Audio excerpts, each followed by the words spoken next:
यार बंदा कंजूस हो पर इतना ना हो। पढ़ते भी रहते हो, मेरी वीडियोस भी देखते रहते हो, मुझसे कमेंट में बोलते भी रहते हो कि सर ये अपलोड कर दें, वो अपलोड कर दें।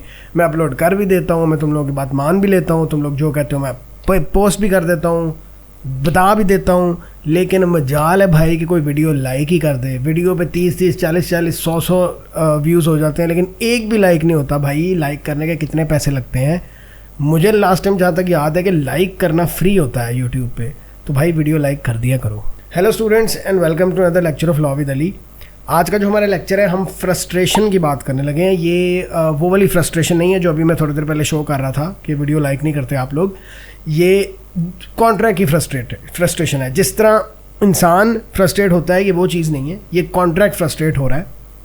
अच्छा, अभी हमने पिछले लेक्चर में, अगर आपने देखा होगा तो पिछले लेक्चर में हम ये डिस्चार्ज ऑफ द कॉन्ट्रैक्ट का यूनिट पढ़ रहे हैं, और ये डिस्चार्ज ऑफ कॉन्ट्रैक्ट यूनिट का लास्ट टॉपिक है, लास्ट पॉइंट है। अभी पिछले यूनिट में मैंने आपको बताया था कि यहाँ कॉन्ट्रैक्ट परफॉर्म होता है, यहाँ उसकी ब्रीच होती है। ठीक है, फ्रस्ट्रेशन एक ऐसी चीज़ है जिससे कॉन्ट्रैक्ट परफॉर्म भी नहीं होता और वो ब्रीच भी नहीं होती। ये in a nutshell, in simple words, ये एक ऐसी चीज़ है कि आपका जो कॉन्ट्रैक्ट है वो उसके साथ कुछ ऐसा हो गया है जो ना आपकी पावर में था रोकना, ना दूसरी पार्टी की पावर में था रोकना, ना आप उसके बारे में कुछ कर सकते थे, ना वो कर सकते थे। तो कॉन्ट्रैक्ट जो है वो फारिग हो गया, ख़त्म हो गया। उसकी कोई रेमेडीज़ कुछ नहीं होती। हाँ, कुछ पॉइंट्स होते हैं कि पैसों का लेन देन अगर हुआ हो तो उसका क्या करना है, अब वो मैं आपको आगे जाके बताता हूँ। बट टेक्निकली स्पीकिंग कॉन्ट्रैक्ट आपका फारिग हो जाता है। अब क्या क्या चीज़ें हैं जो कॉन्ट्रैक्ट फ्रस्ट्रेट करती हैं, उसके बारे में बात कर लेते हैं। जो मेन चीज़ें हैं वो 5 हैं। देयर आर 5 वेज के फ्रस्ट्रेशन कैसे हो सकती है। पहली बात है कि डिस्ट्रक्शन ऑफ सब्जेक्ट मैटर, कि जो सब्जेक्ट मैटर है वो डिस्ट्रॉय हो जाए।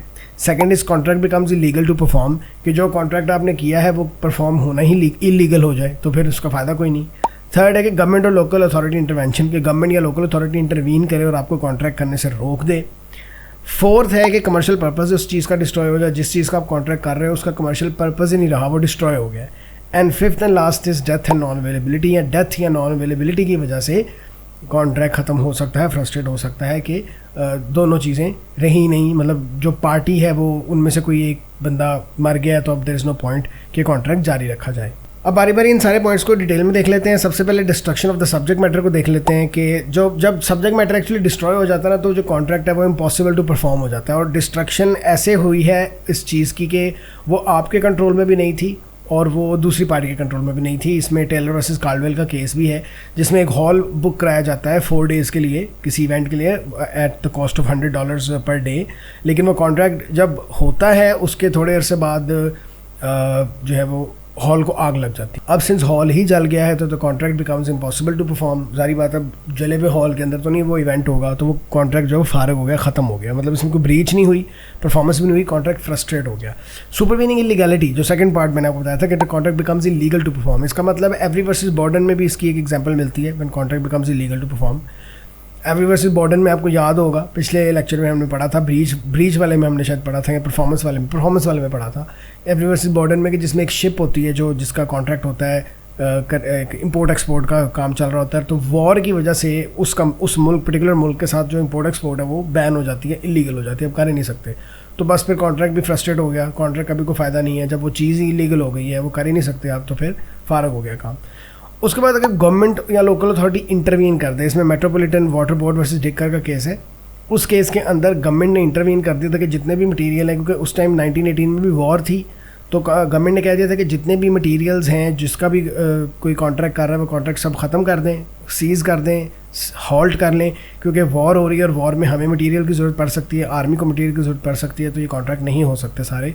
तो इस तरह भी कॉन्ट्रैक्ट फ्रस्ट्रेट हो जाता है। फिर बात आती है change of circumstances making the performance pointless, मतलब क्या ऐसे कोई चेंज ऑफ सर्कमस्टांसेस हो जाए जिससे कमर्शियल पर्पस डिस्ट्रॉय हो जाए चीज़ का, ठीक है, तो वो कॉन्ट्रैक्ट फ्रस्ट्रेट हो जाएगा। ये रेल वर्सेस हेनरी में हुआ था, ठीक है, बट इसको Herne Bay steam boat company versus Hutton के साथ भी हम कंपेयर कर सकते हैं। रेल वर्सेस हेनरी में क्या हुआ था कि किंग एडवर्ड 7 की कोरोनेशन होनी थी 1902 में, तो एक प्राइवेट रूम बुक कराया गया उसके लिए, जो ओवरलुकिंग था पॉल मॉल, उससे नज़र आता था उस रूम से। तो उस रूम का जो रेट था, जो उस रूम का लेवल था, जो भी उसकी जिस वजह से वो बुक करवा रहे थे लोग, उसका मेन मकसद यही था कि वहाँ से पॉल मॉल नज़र आता है और वहाँ से जो है लोगों ने किंग की कोरोनेशन देखनी है। अब मसला ये हुआ कि कोरोनेशन कैंसिल हो गई, तो देयर वाज नो पॉइंट, ठीक है, उसका कमर्शियल पर्पस ही खत्म हो गया उस रूम का, क्योंकि जब कोरोनेशन ही नहीं है तो फिर वो रूम का क्या करना है, तो कॉन्ट्रैक्ट फ्रस्ट्रेट हो गया अगर हुआ कॉन्ट्रैक्ट उस रूम में जाके रहने का। लेकिन ऑन दी अदर हैंड अगर हम Herne Bay steam boat company versus Hutton का केस देखें तो इस केस के अंदर एक इवेंट था जिसमें जो किंग एडवर्ड 7 की कोरोनेशन जो थी 1902 से, उससे कोइंसाइड कर गया वो इवेंट ऑलरेडी था, लेकिन साथ कोरोनेशन भी बीच में आ गई, वही वाली कोरोनेशन जिसका पिछले केस में हम जिक्र कर रहे थे। अब कमर्शियल जो स्टीम बोट हायर की गई उसने साथ वो उसके साथ ये भी चीज़ ऐड होगी कि जब वो उधर जाके वो नेवल रिव्यू करेंगे तो किंग भी वहाँ के वो नेवल शो देखेगा, तो वो एक एडेड बेनिफिट हो गया उसके अंदर। लेकिन मसला ये हुआ कि जैसे मैंने आपको पिछले भी केस लॉ में बताया कि कोरोनेशन कैंसिल हो गई थी, तो जब कोरोनेशन कैंसिल हो गई तो पार्टी समझी कि जैसे कॉन्ट्रैक्ट जो फ्रस्ट्रेट हो गया, मतलब कॉन्ट्रैक्ट अब चल नहीं सकता। लेकिन इसमें कॉन्ट्रैक्ट फ्रस्ट्रेट नहीं हुआ क्योंकि इसमें कमर्शियल पर्पस डिस्ट्रॉय नहीं हुआ। वो जो स्टीम बोट थी वो जाके नेवी को देखना था, उसने नेवल रिव्यू करना था, वो जो भी वहाँ इवेंट था वो देखना था। कोरोनेशन उसके साथ कोइंसाइड हुई थी, वो होती ना होती उसका फ़र्क नहीं पड़ता, तो उसका कमर्शियल पर्पस डिस्ट्रॉय नहीं हुआ। अच्छा, उसके बाद डेथ और नॉन अवेलेबिलिटी आ जाती है। इसका विनकम वर्सेस ह्यूज का केस है। एक 6 ईयर्स अप्रेंटिसशिप थी वॉच मेकर के साथ, वो ख़त्म हो गई जब वॉच मेकर की डेथ हो गई। बड़ी सिंपल सी बात है। अच्छा, अब ये तो हमने पढ़ लिया, हमने देख लिया कि फ्रस्ट्रेशन क्या होती है और कैसे चलती है और क्या सारा सीन है इसका, लेकिन इसके ऊपर ऑब्वियसली कुछ लिमिटेशंस भी हैं। और लिमिटेशंस इसलिए हैं क्योंकि फ्रस्ट्रेशन आप हर चीज़, हर छोटी छोटी बात पे तो कॉन्ट्रैक्ट फ्रस्ट्रेट नहीं ना हो सकते, फिर तो हर पार्टी फ्रस्ट्रेशन ही करती रहेगी ना, फिर ब्रीच वाला काम तो फिर ख़त्म ही हो जाएगा जी, फ्रस्ट्रेट हो गया। इसलिए इसके ऊपर कुछ लिमिटेशंस रखी हुई हैं। सबसे पहले तो कॉन्ट्रैक्चुअल प्रोविज़न है। कॉन्ट्रैक्चुअल प्रोविज़न एक ऐसी लिमिटेशन है कि इसका सिंपल वर्ड्स में अगर आपको बताऊँ तो इसका ये मतलब है कि अगर कॉन्ट्रैक्चुअल प्रोविज़न होना ऑलरेडी बात कॉन्ट्रैक्ट के अंदर लिखा हो कि अगर फ्रस्ट्रेटिंग इवेंट या फलाना इवेंट या कोई फ्रस्ट्रेटिंग इवेंट हो गया तो हम ये कर लेंगे, तो फिर आप वो ही करोगे, फिर आपका कॉन्ट्रैक्ट फ्रस्ट्रेट नहीं होगा, फिर आपकी लायबिलिटी रहेगी, लायबिलिटी डिस्चार्ज नहीं होगी, फिर आप उसी तरह चलोगे जो आपके कॉन्ट्रैक्ट की प्रोविजंस हैं। सेकंड पॉइंट इज़ इनकन्वीनियंस और एडिशनल एक्सपेंस। बहुत थोड़ी सी इनकन्वीनियंस हो जाएगा, एडिशनल एक्सपेंस लग रहा हो आपका किसी चीज़ के ऊपर, तो उससे कॉन्ट्रैक्ट फ्रस्ट्रेट नहीं हो जाता। ऑब्वियसली कोर्ट्स कहती हैं कि it is not enough to argue कि आप ये कहेंगे जी कॉन्ट्रैक्ट फ्रस्ट्रेट इसलिए हो गया क्योंकि एक्सपेंस बढ़ गया उस चीज़ का, या थोड़ी सी इनकन्वीनियंस या हर्डल आ गई इस चीज़ को करने में, परफॉर्म करने में, तो उस वजह से जी कॉन्ट्रैक्ट फ्रस्ट्रेट हो गया। नहीं, ऐसा नहीं हो सकता। कॉन्ट्रैक्ट इस वजह से फ्रस्ट्रेट आप उसको डिक्लेयर नहीं कर सकते। इसके अंदर एक केस भी है जो Davis contractors limited versus Fareham urban district council है, जिसके अंदर बिल्डर्स ने एग्री किया था कि वो काउंसिल स्टेट बनाएंगे एक जो फिक्स प्राइस है उसके ऊपर। अब हुआ क्या कि कुछ स्ट्राइक्स हो गई, बाद में कोई वेदर ख़राब हो गया, उसके बाद शॉर्टेज ऑफ मटेरियल हो गई, शॉर्टेज ऑफ लेबर हो गया, तो एक सब्सटेंशियल लॉस भी हुआ उसके अंदर और काफ़ी ज़्यादा उसके बनने में डिले भी आ गया। लेकिन ये लॉस और डिले जो है did not amount to frustration, क्योंकि इन चीज़ों से फ्रस्ट्रेशन नहीं होती। उससे अगला हमारा पॉइंट है फोरसीन और reasonably foreseeable events. Foreseeable events अगर हों, मतलब अगर फ्रस्ट्रेटिंग इवेंट कोई ऐसा है जो फोरसीएबल है, आपको फॉर एग्जांपल पता है कि हॉल है, ओपन है, आपको पता है कि उन दिनों में बारिशें होनी हैं, बारिशें हो सकती हैं, तो अगर फोरसीएबल इवेंट हो ऐसा कोई जिसको आपको पता है, आप असूम कर सकते हैं कि ये हो जाएगा, आप गैस कर सकते हैं कि ये हो जाएगा, तो उसकी वजह से भी कॉन्ट्रैक्ट फ्रस्ट्रेट नहीं होता। हम याद रखें कि कॉन्ट्रैक्ट फ्रस्ट्रेट सिर्फ उन बातों पे होता है जिनका आपको कोई जोर ही नहीं था, मतलब आप कुछ कर ही नहीं सके उसके ऊपर, उसको रोक ही नहीं सके आप, तो कॉन्ट्रैक्ट फ्रस्ट्रेट होता है। कॉन्ट्रैक्ट फ्रस्ट्रेट इसलिए बिल्कुल नहीं होता कि आपके पास पावर भी थी, आप उसको रोक भी सकते थे और फिर आपने नहीं रोका और कह दिया जी कॉन्ट्रैक्ट फ्रस्ट्रेट हो गया, हम लायबिलिटी से डिस्चार्ज हो गए, खत्म। ऐसे नहीं हो सकता, ठीक हो गया। इसे जो अगला पॉइंट है वो क्लेम है सेल्फ इंड्यूस ब्रीच का। फॉर एग्जाम्पल अगर एक पार्टी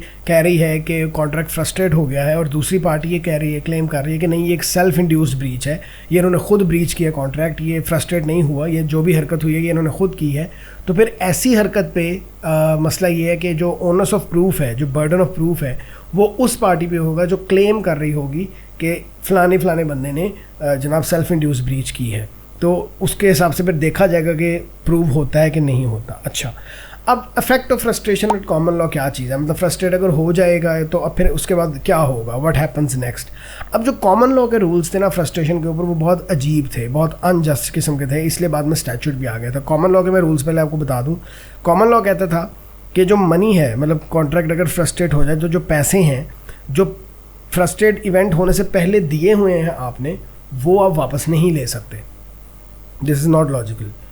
और जो ड्यू हैं, पैसे देने वाले हैं और फ्रस्ट्रेट हो गया है, जो कॉन्ट्रैक्ट है, तो वो पैसे आपने देने ही देने हैं, ये भी बात फजूल है, ठीक है। और जो ड्यू है आफ्टर फ्रस्ट्रेटिंग इवेंट वो पेएबल नहीं है। अच्छा, अब ये जो पॉइंट्स हैं ये इतने जस्टिफिकेशन वाले नहीं हैं, मतलब ये जस्टिस नहीं प्रोवाइड करते, इसलिए फिर law reform frustrated contract act 1943 आया, उसने फिर चेंज किया ये कॉमन लॉ के रूल्स को। उसका जो सेक्शन 1 सब सेक्शन 2 है वो फिर कहता है, और ये ज़्यादा कॉमन सेंस वाली लॉजिकल बातें हैं, इसमें कहते हैं कि all sums payable before the frustrating event cease to be payable, कि अगर आपने कुछ पैसे देने थे लेकिन वहाँ पे कॉन्ट्रैक्ट फ्रस्ट्रेट हो गए तो अब वो पैसे आपने नहीं देने, ख़त्म बात।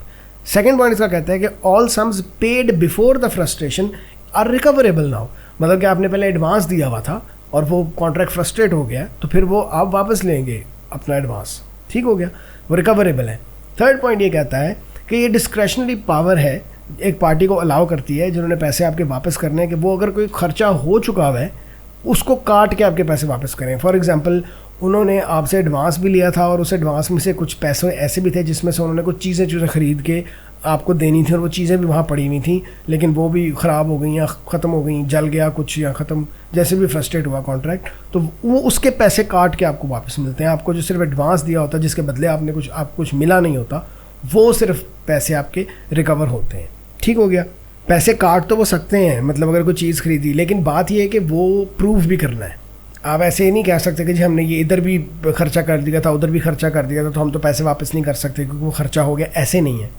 जिसका सेक्शन 1(3) है ना, वो डिस्क्रेशनरी पावर देता है कोर्ट को कि वो वापस दिलवा सकते हैं पैसे पूरे के पूरे भी, अगर वो दूसरी पार्टी प्रूव ना कर सके कि हमने को खर्चा किया है। इसकी एक एग्जांपल भी है, गेमरको वर्सेस ICM फेयर वार्निंग का केस है। ये गन्स एंड रोजेस का एक कॉन्सर्ट होना था स्पेन में, एक स्पेनिश स्टेडियम था वहाँ पे। अब गेमर को जो एक स्पेनिश प्रमोटर था कॉन्सर्ट्स का, उसने ICM वालों को 412,000 पाउंड्स दिए थे इस कॉन्सर्ट को प्रमोट करने के लिए।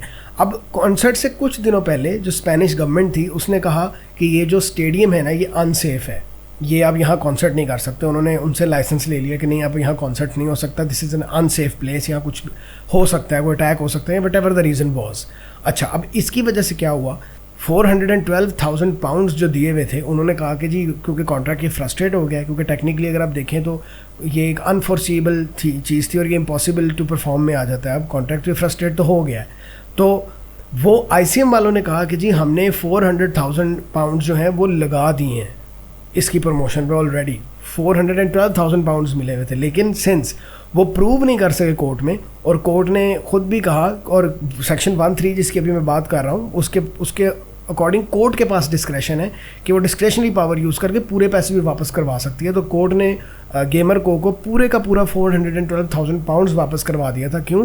क्योंकि कोई भी एक्सपेंसेस इस तरह इनकर नहीं हुए हुए थे अभी। अब इसकी वैल्यूएशन देख लेते हैं। इसकी वैल्यूएशन का जो मेन पॉइंट है वो यही है कि इसके बारे में कहा जाता है कि जो फ्रस्ट्रेशन की डॉक्ट्राइन है, it must be kept with in very narrow limits, ताकि इसकी अब्यूज़ ना हो सके, वरना हर बंदा ही ये कहता रहेगा कि जी कॉन्ट्रैक्ट फ्रस्ट्रेट हो गया, ठीक हो गया।